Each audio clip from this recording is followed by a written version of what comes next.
So I guess the talk really goes along the lines of the obvious disclaimer is that PEDs are a bad idea. You shouldn't take PEDs. They're not good for your health long term. If you're going to take them, then, what do you do to minimise problems, etc., etc.? And I guess for me, I would probably hark back to my tried and true 5 health hacks approach, which are designed to minimize a person's inflammatory responses and thus put their body in the best position of being most likely to heal itself from whatever you're doing to it. I guess including the use of the PEDs. But it's not like a specific program of here's what we do specifically to counteract the PEDs. So, I mean, we can run through those 5 again. I think we already know the 5 health hacks. What I want to go into is why each one's particularly helpful. So what we see in the bodybuilding space at the moment, like the most prolific causes based on, autopsies, things like that, of different disease states in dead bodybuilders is poor kidney function and heart attacks. And they're the 2 things that seem to come out the most. I mean, what kind of mechanisms do you think are at play with that, and what causing that, and how might someone approach that? Obviously there's links between like sugar intake and kidney health and things like that, but what exactly does someone need to do? Okay. Well, I suppose it depends on exactly what dastardly mixture of PEDs a person's been taking. What are the most common ones that are being taken these days, Jonathan? Testosterone, Deca, Winstrol, Anavar, Clenbuterol, probably. Right. So mostly, some stimulants, some anabolics, yeah. Right. So mostly the ones that are going to have the long-term effect of the anabolic things. So these are substances that cause unnatural growth and development of various tissues. Obviously, the target is the skeletal muscles, but you'll find that there is hypertrophy in the cardiac tissue as well, the heart muscle, and that can get to a level that the heart will start to interfere with its own ability to pump the blood, which obviously is a really bad thing. That's why you're finding that you've got clots and heart attacks and strokes and all this kind of nonsense happening in quite a young population of people who seem to be fit because they look great, don't they? These bodybuilders, they've put all this training in, they've built all this musculature, and we would think of these as some of the healthiest people on the planet if we didn't know better. Turns out they're not, and this is one of the major things why. As for the kidney issues, again, not sure of the exact mechanisms at play, but it's going to be to do with probably most of these athletes are consuming vastly more protein than they should. Some of them are consuming carbohydrates as well because I think that's going to help. And they've got the PEDs coming in, which is causing an unnatural development in the kidney tissue, thus interfering with its function. I'd suggest that all of these 3 things are at play. So, to me, the way to counteract all the effects of the PEDs is to just knock it the fuck off, frankly. And the whole lifestyle involved around that at some point, preferably sooner rather than later. I don't think there's a specific, unless you know of some that bodybuilders are doing. I don't know of any specific ways of counteracting those effects of those drugs. I mean, I think it's you take those drugs and you throw that dice, don't you? Yeah, I mean, it's the same kind of approach you'd use with, you start the carnivore diet, for example. What are your blood levels? What's your inflammation? What are the useful things you can look at? Point A to point B, run intervention. So we run it the same way as bodybuilders. A drug may be added in. How does that affect your sleep? How does it affect your recovery? Well, if it's increasing your metabolic rate by 10%, you're in fact oxidizing more fat. but then you're sleeping and your sleep quality's gone down 20% and you can't train in the gym. We've just knocked off that exercise component of losing body fat by quite a large degree. And then, of course, the recovery aspect.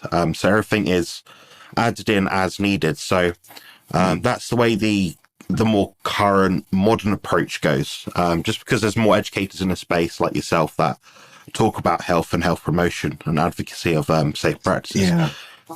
I do find that it seems to be the 1,000 grams of carbohydrate per day kind of thing that causes a lot of people kidney issues. I recently raised my eGFR levels from 54 for what it's worth, even though I've had the nuclear tracer tests that say my kidneys are in great health anyway. And I've raised that from 54 up to 80, and I've done that in 2 months with probably no real significant change in my intervention other than adding in liposomal glutathione, astragalus root extract, and TUDCA and NAC, so liver and kidney support supplements. Okay. So they've altered my blood values. Have these things had some other deleterious effect is yet to be seen, but that's what the current practice is in bodybuilding. Most of it is maybe don't change the diet, but add in a supplement. So these guys are going around with these Tupperware boxes, fish and tackle boxes, 30 different squares in them, and having, with each injection, they're doing a different thing and this, that, and the other. And I do see it, and they proudly promote it on Instagram as healthy bodybuilding. And I think, wow. Well, that is a standard practice, Bart, and that is what you go when you go and see it on Instagram. And that is the normal. That is what the health advocates promote. Right. I suppose it probably is fair for me to say that I am personally not a huge fan of people taking bloods and taking readings from their bloods, especially a one-off bloods, and going, right, so on the basis of these results, I'm going to do this, that, and the other thing. I'm always someone that's about dealing with symptomology, and the people that I consult with these days are largely people with states of dishealth, unhealth, problems. I deal with very few professional athletes these days. I still have a couple on my books, but none of them are bodybuilders. And the reason for that is even if a bodybuilder asked me to work with them, I would say, no, I'm not going to, personally, because I think that a lot of what goes on in there is insane. I mean, and I don't think you'd disagree with me, would you? No, I'd completely agree. I think it is absolutely absurd the way we have to use different medications and supplements to patch up other problems. The idea is we start from the bare minimum, then refine. But people always think more is better. Problem with more is better is you end up using more drugs to tackle the side effects. Yeah. Some people now are doing a shotgun approach, which is use all the drugs at a low dose. You don't know what's causing what side effects, if any, do come up. But these are the people that are doing these steroid courses, maybe 2 or 3 sessions in, they're sort of mixing things up. And it's like, whatever happened, just, if you start a supplement, I'll try 3 cereal capsules per day. Yeah. Run it for a month, try 4, see where the benefit lies and go from there. But that's not what many people do, sadly. So No. All right. So that all sounds like the whole industry hasn't really moved on in 20-something years, actually. It sounds like bodybuilders behind the scenes are doing pretty much the same kind of crazy shit they always were doing. So, yeah, I mean, I guess at the end of the day, my suggestions for people involved in that would be, number 1, rethink your involvement in doing that. Number 2, if you're not going to stop doing that yesterday, I would definitely look at the 5 health hacks, as that's always my go-to in terms of mitigating pretty much almost anything a person is doing. I know it's not specialist advice at all in terms of it doesn't deal with any particular one thing. It just deals with all the major big killers that most people come across at some point. Whether or not it's going to be hugely effective versus the negative effects of PEDs and a stack of this, that, and the other thing, I don't know. Sure. It's how long's a piece of string, and it's an individual thing based on a person's genes and the environment in which those genes are placed by that person. There's no manual that we can go to here. Yeah, there's no rule book in bodybuilding, and if we followed what the guys did in the past, as if to say, oh, they were healthier or they did it better, most of them had liver and kidney transplants. Arnold, for example, he's not made of all his organs; they're not his own born and bred organs, for example. Different joints being replaced, and this kind of brings from the next question, which is on what is a healthy body composition, or what is a healthy level of musculature? And I appreciate it's not a one size fits all answer. For example, me, my dad, my family, the males, my family, if we were to meet our BMI criteria, and we'd be absolutely emaciated. And that is even with the absence of muscle in our body. Our bodies just don't hold the weight that well. I'm 93, 92 kilos now. I'm meant to be about 80. And I'm below 5% body fat. It's not going to happen. And I'm starting to look a bit gaunt myself right now. So it just goes to show. But my kind of question here is there a scale you use, kilograms per inch of height or something, or where you can say, okay, that's when people start to get ill effects from being too muscular? Yeah. Well, again, it's quite individual. It's like anything. It's a bell-shaped curve with an average value for any given value. So any statement would be around the center of that curve, with the full understanding that there are people on either end of that curve. And it sounds like, maybe your folks are at one end of that curve in terms of muscularity. And so the BMI, because that's the BMI calculation is the one that's used. Yeah. To spoil the fun. And that really is a weight per inch in height thing. You take your height in meters squared. So in my case, 5'6" or 168 centimeters. So I go 1.68 times 1.68, which gives me a number. And then I multiply that number by the ideal body mass range for a male of European descent, which is 22.5, we're told. And it gives us a number. In my case, it gives 65 odd kilos, something like that, which is smack on what I weigh. So I'm perfect in every way, shape or form. So anyone that says I'm not, I identify as perfect. And if you don't respect my identity as perfect, Carnivore Optimized. This isn't just an ebook. It's a call to arms. This is a radical blueprint for those who refuse to bow to the modern health crisis. It's built on ancestral truth, forged in pain, and written by Jonathan Griffiths, autistic athlete, spine disease warrior, and founder of Carnivore Muscle. This 80-plus page guide dismantles the lies we've been sold and hands the power back to you.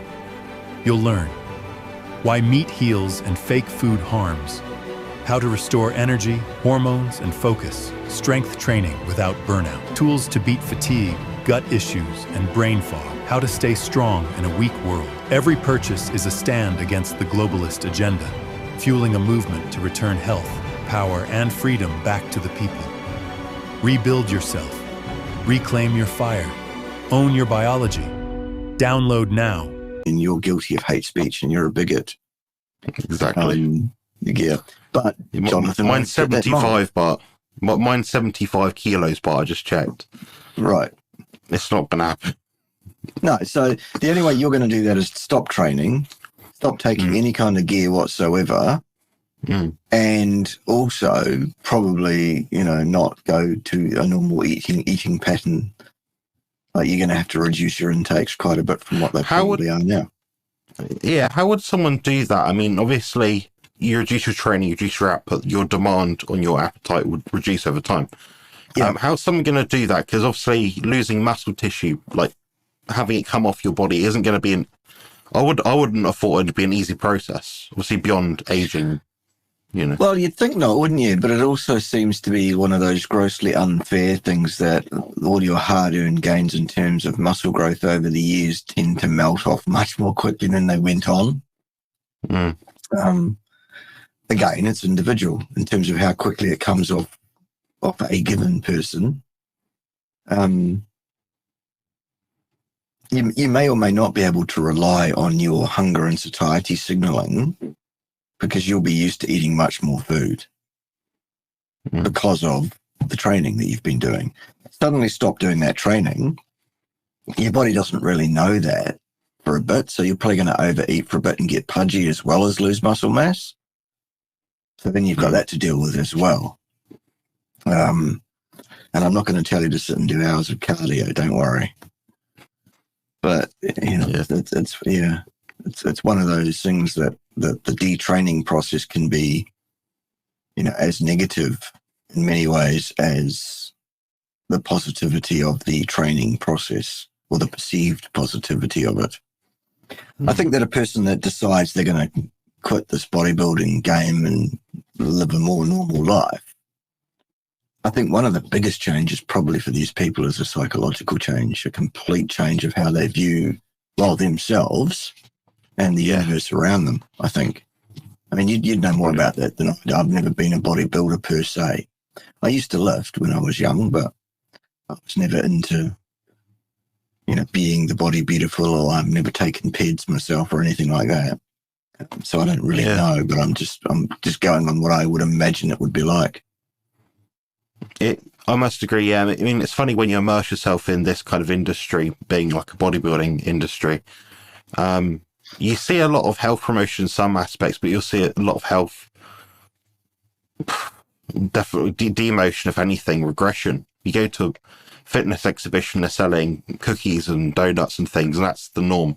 When they get off stage, these guys are binge eating, gaining 20, 30 pounds. The carnivore diet, just linking back to the theme of my channel, has been really effective. I mean, after my show, I'd usually binge eat and eat a load of crap, and I didn't eat anything off plan, really. I increased my food intake because I was starving hungry. I was ripped, but I didn't eat off plan. I didn't have a treat for about 3 weeks.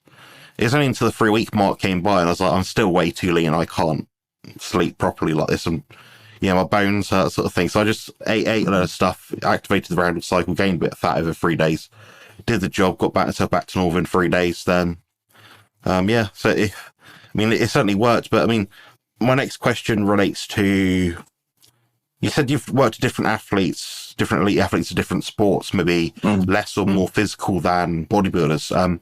What does their kind of performance enhancing drug use look like, or does it change at all? Have you noticed much difference? Or? Okay. Introducing Beef Up Carnivore Bodybuilding Bible. The ultimate guide for men and women to lose fat and build muscle. And the best part, it's only $12. Don't miss out on the most detailed resource available. Get your copy now at compositionconsultant.com. Mostly the sort of elite level athletes that I've worked with in the past, most of them have been involved in sports that do test and don't have a leeway for this kind of stuff. So, I mean, examples I can give you. Currently, I work with at least one professional mixed martial artist. They test those guys. They're allowed to take performance enhancing pretty much anything. So, and I've got this guy on a carnivore diet, which all his trainers and all his colleagues in that sport are telling him he's nuts and it's never going to work. And he's actually, it is working for him. Of course it is, because it's the ideal human diet. And everyone's watching that with great interest. I can tell you actually that, he actually is able to keep up. He is able to compete and perform well on a carnivore diet. And I know he is adherent. He's being very, very honest about his level of adherence. He's not perfect, but he's been pretty damn good. So there's an example. I have worked in the past with, for example, the New Zealand All Blacks rugby team in a capacity in terms of on the research side of what those guys go through physiologically. And I know that 3 or 4 of the former All Blacks were carnivores. We're talking 2011-ish. I was involved in a certain way in their preparation for the 2011 World Cup that they won. So, those guys are tested. So that all their muscle building and bulking and such that they do is all natural. And I've worked with NRL Referees Association. Not so much athletes, to be fair. Well, one of them was at that time. There was one bloke that stood out from the crowd at the time I was working with those guys, who was absolutely not only the fittest referee, but the fittest bloke on the field, fitter than any of the players, actually. We're talking Bill Harrigan. This is the bloke who was the absolute standout. And all the other guys were kind of like, while they were fit as athletes, they were not in the same category. So there was that. And I know that those guys aren't taking drugs. At least not performance enhancing ones. Yeah. So yeah, that's the kind of background in terms of elite athletes for me. So no bodybuilders is what I'm saying. Yeah. Sure. And I probably would have refused then too, when I was working with those kind of guys in a more full-time sort of a way. Yeah, I must say, just on a personal note, bodybuilders are the hardest people to work with by a long shot. By an absolute mile, because if they have the confidence to say, "Oh, I'm going to use these performance-enhancing drugs," I'd say almost like the egotism or the arrogance to say, you know, this is going to make me a world-class athlete, sort of thing. Which for many of us, it's not the case. But I think a lot of the times it's their unwillingness to change things or learn slightly. I mean, these guys watching me on Instagram all the time, they're liking my posts and they're like, oh, I want to try it at some point. I want to try it, but I'm worried about this, that, and the other. I'm like, you like the way I eat? You know, every single story I post up, I just post my standard food, you know, just typical carnivore meals, animal foods, you know. They like it and they're like, oh, you look so good, your diet's so good. I'm like, you could do the same. You could do the same just like that. You could start literally now. But, you know, athletes need carbs apparently. I've got a lot to say about that, and but yes, I've got another topic now, which is completely unrelated to what we spoke about. It's to do with training, though. So, Bart, what are your thoughts on the new lengthened partials research? If you've looked at it, so the idea is that there's more studies coming out of different exercise, different body parts that say, okay, we focus more on the lengthened range of a movement for muscular hypertrophy, and it's triggered more muscle growth versus just doing the shortened range or full range of motion. There's different studies, and it seems to be a bit of a mismatch with different body parts, you know, things like that. I mean, do you see this as having any promise to the future, or do you think it's just going to be so limited to work out? Right. Excuse me. The issue with such things, using a partial range of motion, is that my working principle for all training ideas is that so you train, so shall you perform. Now, if performance for you is just having big muscles, well, so be it. That's not necessarily a problem. Say you're a bodybuilder and your sole goal is aesthetically looking the best, the biggest, the most symmetrical, or whatever it is that judges look for in terms of bodybuilders. Fine. I've dealt, however, throughout my career with athletes who perform a certain thing in their sport. So using a shortened range of motion or a partial range of motion will mean that that athlete is trained only in that range of motion, ideally, and any crossover for any movement outside of that range is going to, the further away from that range you get, the more that training effect will fall away. Yeah. So that athlete may be very, very strong at a certain range, but very, very weak elsewhere, which is going to predispose that athlete to injury, poor performance, problems. So as a trainer of people in the past, mostly, I still do train, as I say, I still do train one or two athletes, but it's really much a thing of the past these days. What have I got? 2 or 3 elite athletes that I still work with on any level. But they're all athletes who perform a certain thing, like the mixed martial arts guy I'm talking about. Yeah. Needs to be able to perform when he's fighting, which means he needs his whole range of motion, not just a part of it. So we need to train fully through the range, make sure his form is correct in terms of all of that kind of stuff. As opposed to say to the bodybuilder who really, it doesn't matter. They get on stage, they have the biggest biceps, whatever it is. There you go, the trophy, I guess. Am I right about that? I don't know. That's kind of a guess. Yeah, I mean that's pretty much what I can confirm myself. There's a guy, I think his name was Pete Cisco, and a guy called John Little. Older school trainers, quite intellectual sort of people. Now they sort of come up with this idea of like static contraction training. So the idea wasn't across the board, everyone does isometrics, holds, it's more, okay, this person can't do 400 motion, they're injured, they're elderly. How do we get them to do something? A wall sit, a plank, a press up, So I found that quite effective for preventing and mitigating further injury. But the prerequisite is, can I recover from it? Now, if it's making me excessively sore because I'm doing an extended set on biceps and my biceps back here and it's fully stretched out and I'm getting really sore, my weights aren't tracking upwards, I'm not progressing, or I'm even regressing, then I'll take that out. It's obviously more than what I can recover from. So do you stand by the same sort of principle as in, are you progressing or not? Because people will like to add these things in without measuring the process, Yeah, progression is important. And I think that a lot of athletes are too ready, too happy to sit back on a plateau and go, well, I've plateaued now. So now I'm near my peak. Now I just need to maintain being near my peak. Whereas most athletes don't realize that where they do actually plateau out is actually nowhere near their real peak if they actually trained appropriately. The single biggest error in training of any kind for any kind of athlete is in doing vastly too much volume at an intensity which is not where it ought to be.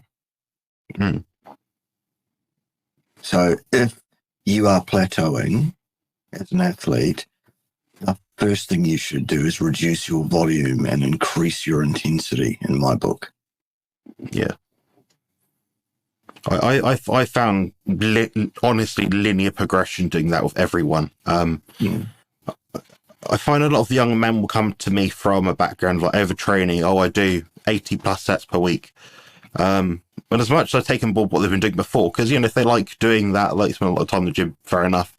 I might put them on a higher tier of training volume overall workload, but I'll scale back the intensity slightly until I know, okay, they can do 3 sets with perfect technique. Now let's up it to 2, but let's try hard. Let's get a closer proximity to failure. Then up it to 1. So obviously there's a learn. If I throw someone a barbell back squat for 1 set to failure and they're a novice, it's not a good idea. They're not going to be able to execute it properly. I can't watch them in the gym. I can't give them that programming, that training that they need. So in that case, I start people on slightly more volume and I work down the volume, if anything. Have you had the same kind of experience? Yeah. Absolutely. In a lot of the lifting exercises, the most important thing is the form, the technique. And, we got to get that right first. So, yes, absolutely, while intensity is important and while the way we moderate intensity mostly in lifting is through the number of reps and sets, so fewer sets, fewer reps, more weight. It's no good loading someone up with weight who can't do the exercise correctly, because they're going to get injured. Yeah, that makes sense to me. I've got this one last question which kind of deviates a little bit from I talk about how the repetitions performed. So I got sent a X3 bar kit recently from Dr. John Jakisch, which is lovely. I did 1 set of it and I was trashed, honestly. It was hard work. But how have you found that in your experience, and have you found any pitfalls to it? What have been the pros, what have been the cons? I appreciate it's a home apparatus, so. Yeah, it's a good bit of kit. I've used it. Pim doesn't like it. It hurts her back as she tries to do the squat thing on it. And I said to her, well, why don't we try a lighter band and see how you go? And then she's like, well, it's too soft at the bottom. It's like, it's nothing. So I can't. It's when Pim decides something's no good, that's it. It's no good. So, okay, fine. It's not for her. I've used it. I think it's a great bit of kit. I think it does what it says it does. It's not the answer to everything. Of course, John's going to say it is. It's his thing. That's what he markets. But no, I think it's, and John is a mate. I consider John a mate of mine as well. Nice guy, yeah. Yeah, he's a good bloke. Yeah. So I'm not trashing the thing, but I'm also not saying this is the absolute answer for everything, and you don't need any other kit, because you do. It's a valid part of the kit, I would suggest. The good thing about it is with the variable resistance thing, it does change the dynamics up in such a way as to potentially shock muscles that might otherwise be plateauing into another phase of growth. If it's used correctly, if you're selecting the right resistance band, and if you, like, when you're doing the variable resistance training X3 style, instead of 2 sets of 8 reps, you're doing 1 set to failure of probably many more reps. The resistance at the bottom of the range is almost none because of the elastic band thing. But at the other end, it's very, very much higher. Yeah. And John is quite convinced that physiologically that changes the stimulus enough that muscle hypertrophy occurs. And there's nothing to prove him wrong on that. So, yeah. I think we can extrapolate from some of the findings with the Lengthened partial research in that, okay, like, for example, they found it particularly effective for calf muscles, for bicep muscles, movements body parts which require simple movements to get the job done in a Lengthened path, something which doesn't require much thought, lots of simplicity to it. And things like the chest press. I mean, I imagine he's probably taking some notes from Henneman's size principle in terms of like muscle activation, like the multi-unit recruitment. So do you think that plays a large part of it? But there's always going to be that margin or whatever percentage where it just doesn't fulfill that criteria in a repetition strength resistance curve profile kind of thing. Yeah, I mean, I would like to see an athlete, if they're going to use the variable resistance, that they don't abandon the fixed weights altogether. Yeah. I would definitely like to see an athlete using both. So maybe you do 2 sets of 8 with a fixed weight and then you finish off with the elastic band, or you do it the other way around to keep your body guessing a bit, sort of thing. I mean, you might even say, I'm going to do 1 set of 8 with a fixed weight, and then I'm going to do the variable resistance so that you're keeping your volume down and your intensity up. It depends what phase of training you're in a bit, whether you're in a growth phase or whether you're in a hiatus phase where you're just maintaining, or, how soon is the next show, all of that. For sure, yeah. I mean, I'm looking at implementing some home workouts because I'm moving away from my current area soon. Just means I'll have a bit further to get to the gym, and for me, I've got to save all the energy and resources I can. But yeah, I mean, what I'm going to look at doing is doing some home workouts. So I have chin-up bar, all the bands, the X3 bar, a sissy squat, back extension, ab crunch. So I can do some home stuff, some bodyweight stuff. I can have my spine fused. I can make anything work, basically, but I need to make work. But then I'm going to be doing some in-gym workouts in a proper resistance training setting. So do you think that would be quite effective? And how would you manage that between maybe like a recovery standpoint? Will I do more sets for the home workouts? Will I do less sets? Is it all the same thing? Is volume equated between calisthenics versus resistance machines? Yeah. Look, I think the principles are the same, in that ideally what you're looking for is the minimum effective exposure to exercise in terms of volume, which always means that the intensity needs to be maximized. Now, if at home the intensity is less because the kit you've got does not lend itself to the top end of your intensity, then you'd be doing a bit more volume at home. Sure. Yeah. Sure. However, ideally, on any given ideal day, any given ideal training session, you want to be closer to top end intensity and minimal exposure to exercise in terms of volume. As close as you can get to that, the better. Consistent with what you've got available and what the needs of the day are and all of that. Now, throw in also the whole complication you've got, obviously, with your spinal issue and all of that stuff. That's, I presume, still on the mend because it's going to be several years, I think. Yeah, it's a long recovery. It's just very carefully micromanaged. My whole sessions are, I get in, I know roughly what I want to do, but how I'm going to do that is on that minute sort of judgment, you know? Yeah, you're going to have to listen to your body. Yeah.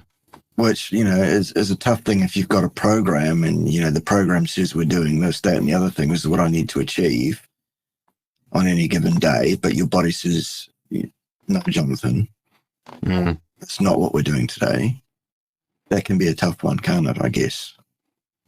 Yeah, it's fun in a way. It's like creating my own ever-going experiment, but I'm looking forward to training a bit less. I love training, honestly. When I go to the gym, I anticipate it. When I'm in there, I'm focused. It gives me some sort of goal, but I'm at the point now where, you know, it's a mental illness, you know. Yeah, I completely agree. Yeah, I mean, I'm training about 4 sessions a week at the moment. Some weeks I'm training 3.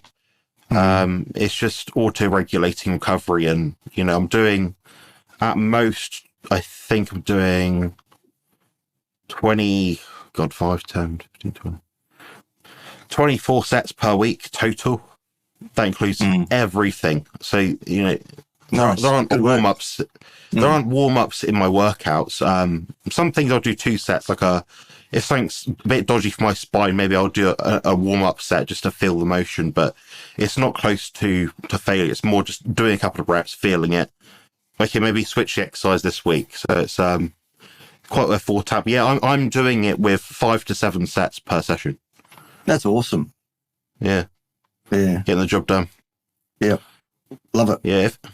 Yeah, I'm guessing that's similar to how you would program a sort of session, you know, 3 sessions a week, full body, big movements. Yeah. Yeah. And how does your cadence work? I know we've spoken a bit about lengthened partials and things. Is it 1 second up, 10 down, 5 down? Yeah, look, for a fixed weight, I've always been a fan of rapid concentric and controlled eccentric. I've also never used isometrics for anyone other than a gymnast, pretty much. Purely because it's not specific to what they do. Whereas for a gymnast, it is. A gymnast needs isometric strength. They need to be able to tolerate the isometric contraction and hold it steady. So that's part of their training. But for everybody else, it's concentric, eccentric without the isometric stuff. And yeah, it's explosively up and slowly controlled on the way down. And I've never really rethought that or looked at that again. I've read papers over the years and nothing ever stuck out to me that suggested that was wrong and I should suggest anything different to an athlete. And so I've just always gone with that. Yeah, I think it's probably, from what I've seen, there is crossover. So it doesn't necessarily matter entirely if you do fast or slow reps, broadly speaking. But if you're an elite athlete, if you've got to throw hoops, your best bet's going to be launching it as quickly as possible under a game setting, not slowly kind of gliding it up, you know, for the hoop. It's not going to work out. But I've looked at some research which is kind of looking at 1, 4, and 10 second concentrics. And I think they also match the eccentrics.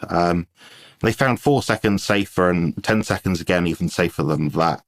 I found that very helpful for myself to reduce damage, wear and tear, and things like that, and injury. And my joints have honestly never felt better. So obviously I use good technique anyway, but if I can use good technique but then control it in the bottom of a hack squat, I've got a 2 to 3 second pause down there.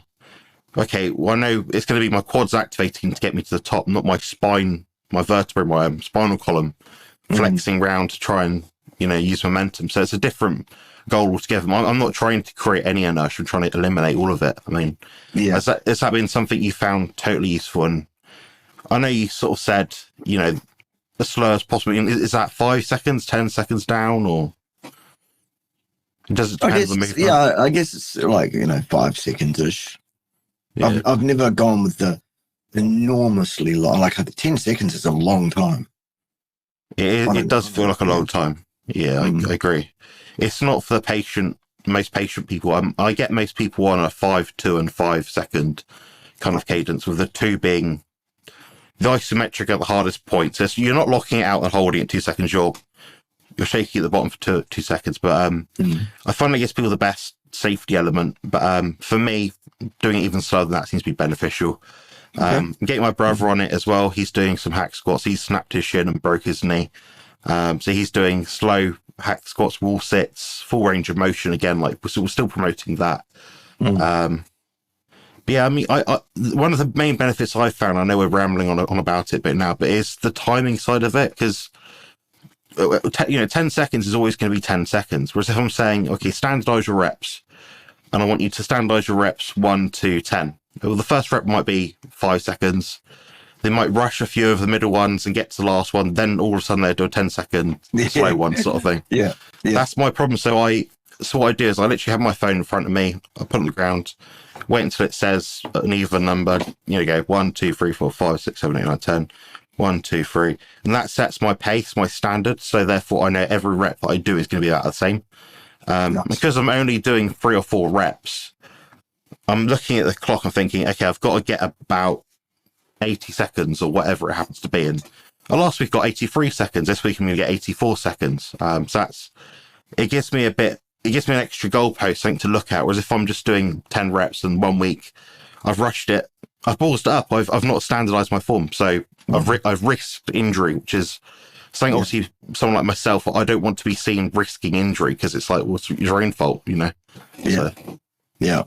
And then, of course, cadence absolutely affects the overall training effect as well. So if you're doing it differently every time, then how are you going to know or be able to predict training response? I mean, at the end of the day, as a bodybuilder, the response is the thing you're looking for. So you need to get decent feedback in terms of your hypertrophy, your growth. And you need to be able to train to change your cadences around in such a way as to be able to experiment with that and work out what's best for you. And if you're not standardizing, like Jonathan's just been talking about, then you've got no hope. So it makes sense what you're saying there. Carnivore Optimized. This isn't just an ebook. It's a call to arms. This is a radical blueprint for those who refuse to bow to the modern health crisis. It's built on ancestral truth, forged in pain, and written by Jonathan Griffiths, autistic athlete, spine disease warrior, and founder of Carnivore Muscle. This 80-plus page guide dismantles the lies we've been sold and hands the power back to you. You'll learn why meat heals and fake food harms, how to restore energy, hormones, and focus, strength training without burnout, tools to beat fatigue, gut issues, and brain fog, how to stay strong in a weak world. Every purchase is a stand against the globalist agenda, fueling a movement to return health, power, and freedom back to the people. Rebuild yourself. Reclaim your fire. Own your biology. Download now